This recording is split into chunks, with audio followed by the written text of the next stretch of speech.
잠언의 제일 마지막 장입니다. 31장 말씀 1절부터 9절까지 말씀을 우리 천천히 한 목소리로 읽어보겠습니다. 1절입니다. 르무엘 왕이 말씀한 바 곧 그의 어머니가 그를 훈계한 잠언이라. 내 아들아, 내가 무엇을 말하랴? 내 태에서 난 아들아, 내가 무엇을 말하랴? 서원대로 얻은 아들아, 내가 무엇을 말하랴? 내 힘을 여자들에게 쓰지 말며 왕들을 멸망시키는 일을 행하지 말지어다. 르무엘아, 포도주를 마시는 것이 왕들에게 마땅하지 아니하고 왕들에게 마땅하지 아니하며 독주를 찾는 것이 주권자들에게 마땅하지 않도다. 술을 마시다가 법을 잊어버리고 모든 곤고한 자들의 송사를 굽게 할까 두려우니라. 독주는 죽게 된 자에게, 포도주는 마음에 근심하는 자에게 줄지어다. 그는 마시고 자기의 빈곤한 것을 잊어버리겠고 다시 자기의 고통을 기억하지 아니하리라. 너는 말 못하는 자와 모든 고독한 자의 송사를 위하여 입을 열지니라. 너는 입을 열어 공의로 재판하여 곤고한 자와 궁핍한 자를 신원할지니라. 아멘. 오늘 이 말씀 가운데 하나님 은혜가 있기를 간절히 기도하고 소망합니다. 우리 기도하는 마음으로 먼저 고백할까요? 하나님과 동행하겠습니다. 아멘. 우리 옆 사람 축복하면서 하나님과 동행하십시오. 아멘. 하나님과 동행하는 복된 날 되시기를 간절히 기도하고 소망합니다. 그래요. 잠언 끝까지 또 부지런히 잘 달려오셔서 잠언을 또 마무리하게 됩니다. 프랑스 작가 빅토르 위고라는 사람이 쓴 소설이 하나 있습니다. 93년이라는 책인데 그 책에 나오는 내용입니다. 1789년 프랑스에 있는 대혁명이 일어났다라고 해요. 나라가 혼돈 속에 빠져들었고요. 그때 나라는 극심한 혼란에 빠지게 됩니다. 대부분의 백성들은 극심한 기아에 허덕였다라고 합니다. 기아, 허덕이고 굶주림에 허덕인 거죠. 이 프랑스 대혁명 과정 가운데 있어서 사람들을 진압하고 정리하는 한 군부대가 이동을 하는 중에 한 마을, 한 숲속을 지나가게 되었어요. 마을 어귀의 한 숲속에서 굶주린 한 여자가 군인들이 지나가는 모습을 보다가 쓰러졌습니다.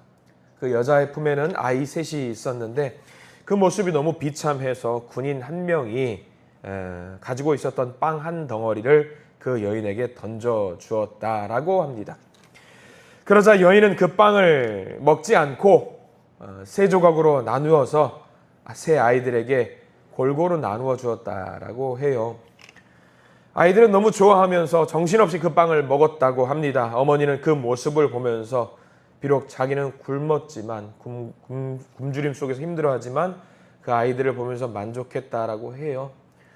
그 장면을 보면서 지나가던 젊은 병사가 주변에 있는 다른 군인에게 물어봤습니다. 저 여자는 배고프지 않은 모양입니다. 그러자 나이가 든 상사가 말을 합니다. 그게 아니지. 저 여자가 어머니이기 때문에 그런 것이다. 어머니는 자기는 굶어도, 자기는 배가 고파도 자식에게는 먹을 것을 준다. 맞는 말 같습니다. 내가 먹는 것보다 자녀가 먹는 것을 보고 더 즐거워하는 것이 어머니의 마음입니다. 그래서 옛날에 이런 말이 있었습니다. 여인은 약하다. 그러나 어머니는 강하다. 여인은 어리석을 수 있다. 그러나 어머니는 지혜롭다. 왜냐하면 자식을 길러야 되기 때문이고 자식을 사랑하기 때문이죠. 오늘 말씀은 바로 그 말씀입니다. 어머니가 주신 지혜에 대한 이야기예요. 어머니라는 단어입니다. 성경에서 교훈은, 자녀에게 주는 교훈은 일반적으로 아버지가 주는 교훈인데 오늘 잠언 31장 말씀은 어머니가 주는 교훈이 담겨 있습니다. 귀한 교훈이죠. 결코 소홀하게 자녀들을 가르쳐서는 안 된다라고 하는 말씀이 잠언 31장까지의 말씀입니다. 특별히 이스라엘의 어머니들은요, 자녀 교육을 철저하게 하는 것으로 유명합니다. 자녀들을요, 4살까지만 맡기면은요, 자녀들을 철저한 유대인으로 만들어 버리는 것이 그네들의 유대인의 교육 습관입니다. 4살까지라는 말이 무슨 의미일까? 4살, 태어나면서 말을 배우고 익숙하고 자아의식이 생기는 때가 4살이라고 합니다. 사회로 나아가기 바로 직전이 4살까지라고 하지요. 쉽게 말하면요, 자기를 표현할 수도 없고 내가 뭘 판단하거나 거부할 수 없는 나이, 주는 대로 다 받아먹는 나이가 4살이지요. 그때까지는 그 자녀가 누구를 의지하냐? 온전히 어머니를 의지한다라는 거죠.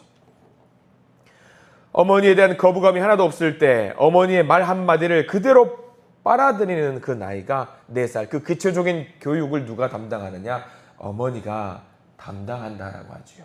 1살부터 4살까지의 아이의 모든 것을 어머니가 담당합니다. 가만히 생각해 봤습니다. 여러분들 4살 전까지 여러분들의 어머니께서 무엇을 가르쳐 주셨는지 혹시 기억을 하십니까? 말씀을 준비하면서 생각해 봤습니다. 4살이라, 4살. 내가 4살까지 어머니가 무슨 말을 했는지 저는 전혀 기억이 나지 않더라고요. 저는요. 그런데 그거는 있더라고요. 내 무의식 속에서 어머니가 어떤 말을 했고 어떤 가르침을 주었는지 어림잡아 대충 이런 말씀을 하셨겠구나 라는 생각은 하게 됩니다. 부드럽게 우리를 바라보면서 웃으면서 만져주시고 이렇게 살아야 된다, 저렇게 살아야 된다 라는 그런 말들을 했겠거니 생각하는 그런 것들은 있더라고요. 내 마음속에. 그러면서 내 마음이 평안해지고 삶이란 이런 것이구나 대충 알게 되고, 그 어렸을 때의 그 가르침을 통해서 평생을 살아가게 된다는 것이 유대인들의 가르침입니다. 그래서 어머니의 교육은 더할 나위 없이 소중한 것이라고 할 수 있습니다.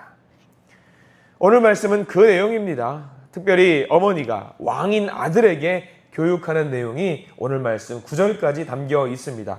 여러분들 1절 말씀부터 한번 볼까요? 어떤 가르침이 있었을까? 어떤 소중한 가르침이 있었을까? 잘 기억하면서 바라봐야 됩니다. 1절 말씀 같이 한번 읽어봅니다. 1절입니다. 르무엘 왕이 말씀한 바 곧 그의 어머니가 그를 훈계한 자문이라. 르무엘 왕, 누군지 혹시 아시겠습니까? 성경에는 잘 나와 있지 않습니다. 르무엘 왕, 르무엘이 누군가? 이스라엘의 역사를 봐도 여러분들 르무엘 왕 하면은 생소한 왕의 이름일 것입니다. 누굴까? 학자들이 결론을 내립니다. 르무엘은요, 솔로몬 왕이 어렸을 때에 그의 어머니가 불러주었던 애칭 같은 겁니다. 애칭. 어머니가 지어주신 이름이지요. 아이에게 지어준 별명 같은 거. 어렸을 때 어머니께서 애정을 갖고 만들어진 별명이 바로 르무엘입니다. 여러분들 혹시 기억을 하시는지 모르겠습니다. 아니면은 여러분들의 자녀에게 불러주시는 애칭 같은 거 있습니까? 저도 있었습니다. 기억을 가다듬어 보니까 어머니께서 저에게 지어주신 별명이 하나 있었습니다. 어렸을 때 저는 살이 정말 디룩디룩 쪄 있는 사람이었는데 어머니께서 저를 불러주신 별명이 매주였습니다. 매주라는 별명을 갖고 있었습니다. 자, 여러분들 잘 모를 수 있어요. 솔로몬 왕을 향해서 그의 어머니 누구죠? 밧세바가 불러줬던 애칭이 르무엘입니다. 르무엘이라는 별명. 우리는 솔로몬이라는 이름 하나만 알고 있는데 오늘 말씀은 르무엘 왕이라고 해서 솔로몬의 애칭이 있었어요. 솔로몬은 누가 지어준 이름일까요? 솔로몬은 아버지였던 다윗이 지어준 이름입니다. 왜 솔로몬이라고 지었을까요? 솔로몬 하면은 익숙한 단어가 하나가 떠올라야 되는데 샬롬이라는 단어가 있어요. 샬롬. 이 샬롬이라는 단어에서 가져온 단어거든요. 왜냐하면 다윗은 평생 동안 뭘 했냐면 나라를 전쟁을 했어요. 쉬지 않고 전쟁을 하면서 나라의 영토를 확장시켰지요. 그러니까 자기는 기도한 거예요. 내 아들아, 너는 나처럼 살지 말아라.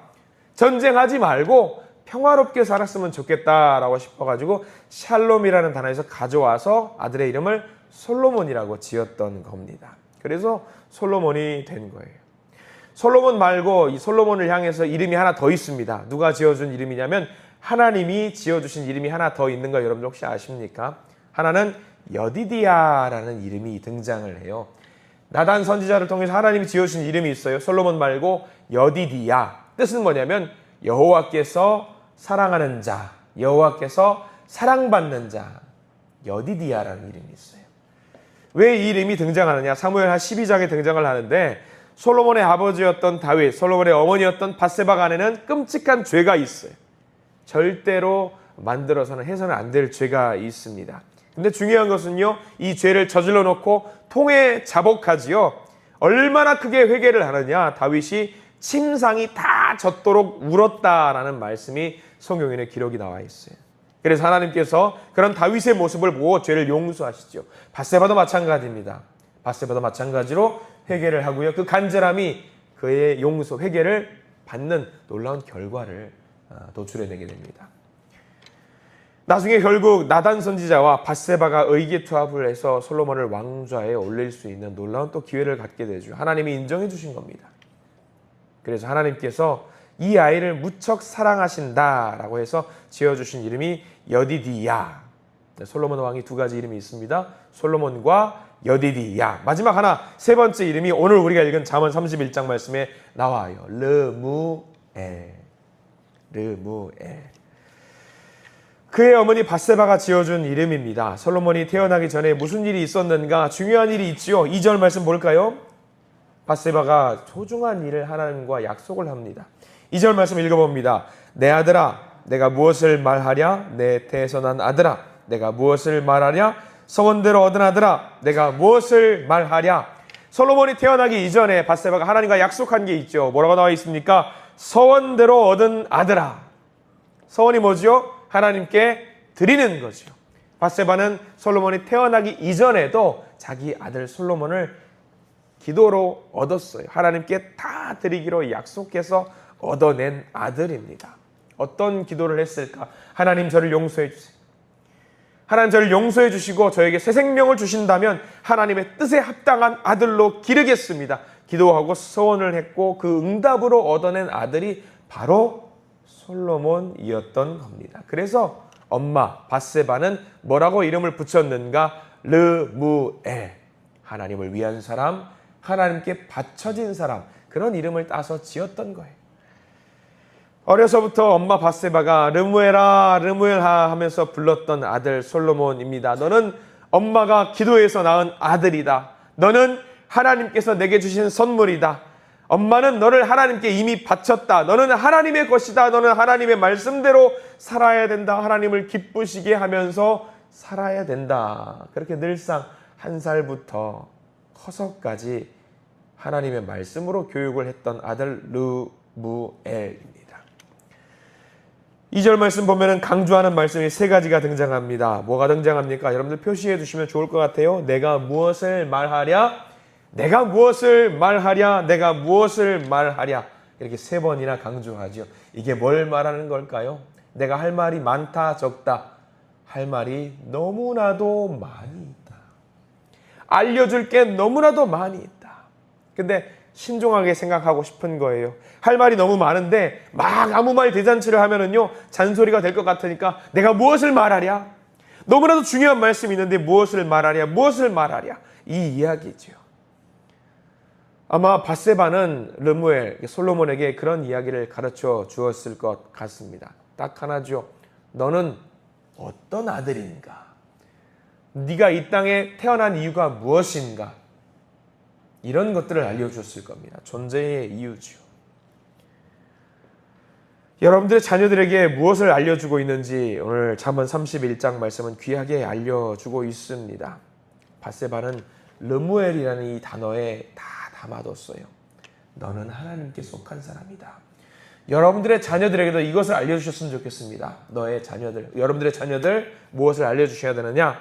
너는 하나님께 속한 사람이다. 이거를 꼭 알려주십시오. 이거 하나만 알려주시면 됩니다. 너는 하나님께 속한 사람이다. 너는 하나님께 속한 사람이다. 너는 하나님께 속한 사람이다. 이거 하나만 알려주면은요, 그 아들이, 그 딸이 어떻게 살아야 되는지 다 나와요. 자동적으로 나와요. 여러분들 반드시 이 르무엘아 이 외침을 알려주시기 바랍니다. 세상 어떤 지혜보다 귀한 지혜가 바로 이 단어에 다 담겨 있거든요. 특별히 3절부터는요 구체적으로 어떻게 살아야 되는지 알려주고 있습니다. 3절 말씀 함께 읽어봅니다. 내 힘을 여자들에게 쓰지 말며 왕들을 멸망시키는 일을 행하지 말지어다. 구체적으로 알려주고 있어요. 왕이잖아요.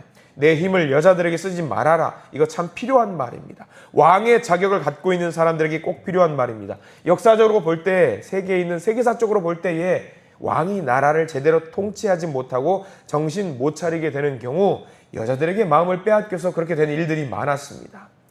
여기는 단순하게 여자들만 말하는 것이 아니에요. 어딘가 중독돼서 빠져있지 말아라, 그 이야기를 하고 있는 겁니다.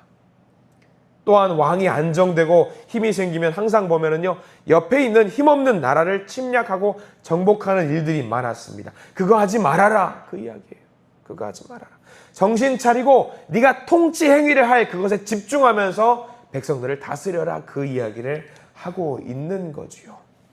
힘이 있을 때, 권세가 있을 때 그것을 악용하지 말고 오히려 어려운 자들을 도와줘라. 어머니가 아들에게 지금 하고 있는 귀한 말씀이에요. 4절 말씀도 볼까요? 어떤 말씀을 또 교훈으로 알려주고 있습니까? 4절 말씀입니다. 르무엘아, 포도주를 마시는 것이 왕들에게 마땅하지 아니하고 왕들에게 마땅하지 아니하며 독주를 찾는 것이 주권자들에게 마땅하지 않도다. 자, 3번 반복합니다. 마땅하지 않도다, 마땅하지 않도다, 마땅하지 않도다. 3개를 알려주고 3번 강조하고 있습니다. 술 먹고 허랑방탕하게 지내지 말아라. 왕이 술에 쩔어 있으면 국정이 엉망이 되겠죠. 술을 멀리해야 되는 이유가 또 5절에 이어서 나오고 있거든요. 5절 말씀도 이어서 볼까요? 술을 마시다가 법을 잊어버리고 모든 곤고한 자들의 송사를 굽게 할까 두려우니라. 술을 마시다 보면은 쾌락에 빠지게 되고요. 의지가 약해지게 되고요. 합리적인 판단을 못하게 됩니다. 결국 죄악에 빠지게 된다는 이야기지요. 그럼 여기까지 해서 하지 말라, 하지 말라, 하지 말라 이야기했으면 바른 길도 알려줘야 되는 거 아니겠습니까? 8절과 9절 말씀이 바른 길이에요. 여러분들 펜을 드시고 다 밑줄을 그어주시기 바랍니다. 8절과 9절을 읽어봅니다. 너는 말 못하는 자와 모든 고독한 자의 송사를 위하여 입을 열지니라. 너는 입을 열어 공의로 재판하여 곤고한 자와 궁핍한 자를 신원할지니라. 다시 말하면 힘없는 백성 돌아보고 그들의 인생이 고단하지 않도록 그들을 돌보는 일에 힘을 써야 한다라는 이야기죠. 주어진 힘과 기회와 능력을 헛된 것 낭비하지 말고 하나님이 원하시는 왕이 어떤 왕인가 바로 알고 행동했으면 좋겠다라는 이야기죠. 자, 가만히 읽어보면 그런 생각이 들 수 있습니다. 나는 왕도 아니니까 나는 상관없는 이야기 아닌가, 그렇게 생각하는 분들 계시는 거 아닙니까? 아닙니다. 이거 우리에게 주시는 말씀이에요. 우리 가정에 주시는 말씀입니다. 우리들의 자녀를 향해서 우리가 어떤 말을 전해둬야 되는지 그 말씀이 기록되어 있는 겁니다. 솔로몬에게 지금 이 말을 하는데 솔로몬은 왕입니다. 아무리 어머니라고 할지라도 자녀가 왕이면은요 함부로 말을 못할 수 있어요. 그럼에도 불구하고 밧세바는요 목숨을 걸고 이 이야기를 합니다.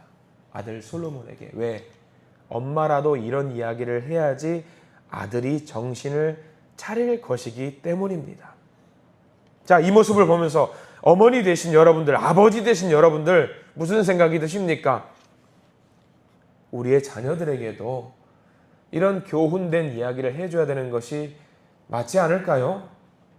어머니가 볼 때, 아버지가 볼 때에 자녀가 바른 길로 가지 않는 것을 알면서도 많은 어머니와 아버지들이 바른 이야기를, 마땅한 이야기를 하지 못하는 경우들이 많이 있습니다. 하나님 앞에서 기도는 합니다. 목사님께 기도해달라고 요청을 합니다. 기도한 후에 가만히 있어요. 용기를 가지고 사랑하는 마음을 가지고 이야기를 해야 돼요. 교훈을 해야 되는데 자식을 불러놓고 애야 너는 기도하면서 얻은 아들이다. 너는 하나님의 사람이다. 그렇게 살아서는 안 된다라고 이야기를 해야 되는데, 담대하게 이야기를 해야 되는데 그렇게 말하지 못할 때가 많이 있다라는 겁니다. 혹여 이런 생각 갖고 있는 분들 계시는지 모르겠습니다. 내가 뭐 본도 보이지 못하는데 어떻게 내가 훈계를 하나? 여러분들 본이 되지 못하면 훈계할 수 없습니까? 자녀를 서울대 보내려면요 부모가 무조건 서울대 나와야 됩니까? 아니잖아요. 아니잖아요. 할 수 있잖아요. 완벽하기 때문에 교육하는 거, 훈육하는 거 아닌 거 아시잖아요. 사랑하기 때문에 하는 거 아시잖아요. 여러분들 내 자녀가 혹시 하나님을 믿지 못하는 자녀가 있습니까? 교회에 나와라 말 못하는 부모들 많습니다. 그러면 계속 방관하실 겁니까? 그러면 안 되는 거잖아요. 용기를 가지고 말을 해야 되는 겁니다. 그래서는 안 된다고. 네가 어떻게 얻은 아들인지 아냐고. 네가 어떻게 딸인지 아냐고, 그래서는 안 된다고. 우리는 사랑으로서 우리 자녀에게 훈계를 해야 됩니다. 오늘 말씀 잘 보십시오. 밧세바가 이렇게 귀한 교훈을 아들 솔로몬에게 주었기 때문에 솔로몬이 끝날까지 하나님께 칭찬받은 왕으로 세워졌습니까? 아니요. 솔로몬 말년에 비참해진 거 여러분들 아시잖아요. 그만큼 힘들다라는 이야기예요. 근데 솔로몬은 그거는 알았어요. 엄마의 가르침이 정말 소중했다라는 것을 알고 있었기 때문에 이 잠언 31장 말씀에 어머니의 가르침을 성경 말씀으로 기록에 넣었다라는 거예요. 중요하기 때문에. 자녀들을 향해 여러분들은 무엇을 남겨주시렵니까? 뭘 남겨주시면 여러분들 후회 없으실 것 같으세요? 돈 남겨주시면 좀 후회가 없으실 것 같으세요? 명예나 권세 남겨주시면 후회가 없을 것 같습니까? 아닙니다. 여러분들 말씀을 남겨주시고요. 하나님을 알려주시기 바랍니다. 이 잠언 31장 말씀은요, 절규에 가까운 외침이에요. 우리들이 자녀들에게 무엇을 알려줘야 되는지 우리에게 알려주는 거예요. 절규입니다. 자녀들의 존재 이유, 하나님이 자녀들을 우리에게 주신 이유, 그들을 통해서 우리가 무엇을 해야 되는지 잘 생각해보는 잠언 31장의 묵상의 시간이 되기를 소망합니다.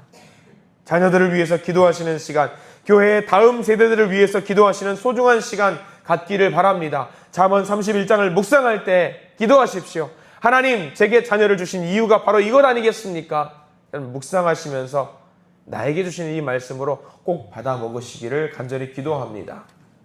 그래서 우리의 자녀들에게 하나님을 제대로 알려주시는 믿음의 부모님들, 할아버지, 할머님들이 되시기를 예수 그리스도 이름으로 간절히 축원합니다. 기도하겠습니다. 주님, 오늘 르무엘 왕의 어머니가 안타까운 마음으로, 뜨거운 마음으로 자녀를 향해 교훈한 이 말이 주여, 내가 내 자녀들에게 하는 말이 되기를 기도합니다. 우리 사랑하는 자녀들이 이 잠언 31장 말씀을 교훈으로 받기를 원합니다. 이 음란한 세대, 혼탁한 세대 가운데 우리 자녀들이 일탈하지 아니하게 하시고 자신에게 주어진 힘을 남을 해치는 일에 사용하지 않게 해주시고 술이나 잘못된 중독에 빠지지 않게 하시고 하나님을 섬기고 연약한 사람들을 섬기는 일에 그들의 힘을 잘 사용하는 그런 자녀들이 될 수 있도록 도와주시옵소서. 자녀들을 위한 훈계가 끊어지지 않는 가정, 부모 되게 해주시고 부모님의 사랑의 권면을 거역하는 자녀들이 되지 않게 은혜 내려 주시옵소서. 예수 그리스도 이름으로 간절히 기도드립니다. 아멘.